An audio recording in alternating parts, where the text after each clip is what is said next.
Georgia's Senate runoff is scheduled to take place on Tuesday, January 5th, which happens to be the day before the Electoral College votes are certified in a joint session of Congress. So January 5th, next Tuesday, is going to be a big day. January 6th, Wednesday is a big day. But Tuesday, let's be honest, that's the bigger one because we don't know what the outcome of that one is going to be. We do know right now that 25% of the registered voters in the state of Georgia, 2.1 million people, have already voted. And that is a massive, massive turnout for this Senate runoff that will determine which party controls the Senate.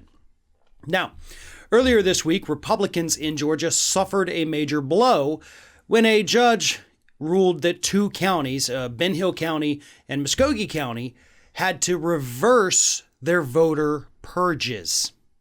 Now, in Muskogee County, thousands of voters had been purged. And this was a county, by the way, that Joe Biden had won by a large margin. So it is fairly safe to assume, because we don't have the list of registrations, that these were most likely, statistically, people who voted Democrat. In the other, the Ben Hill County, 150 people had been purged.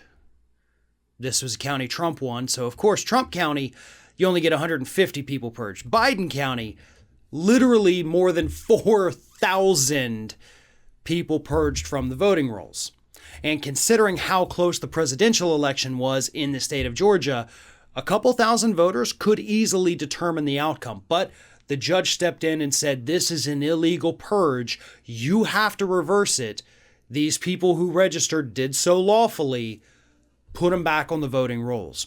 Now, this isn't the typical, by the way, voter purge that we usually see. These were people who had just registered. They tried to say either that they didn't get the registration in time or that they believe they may have registered at an incorrect address.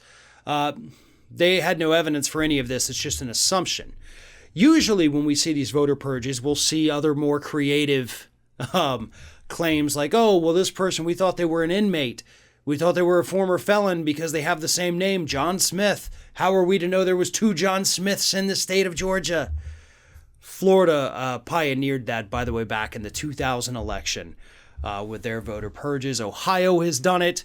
They'll do it with, hey, no, it says here that John Smith is deceased, and yet here is a John Smith voting. Obviously, this is fraud. No. Two people are capable of having the same name, but they use it as a very flimsy excuse to purge people off the voting rolls. Over in Georgia, a little bit similar too, except this one was mostly newly registered voters. Either way, big win for the state of Georgia. Hopefully a big win for the Democrats, as they were most likely the majority of what was purged. And I'm not talking about the Democratic Party, victory for them. I'm talking about the individual human beings. Now you should be able to vote. If you encounter any issues whatsoever, please contact a voting integrity authority. Please ask to fill out at least a provisional ballot if they're telling you you can't vote at all. Do not just say, well, okay then, and walk away.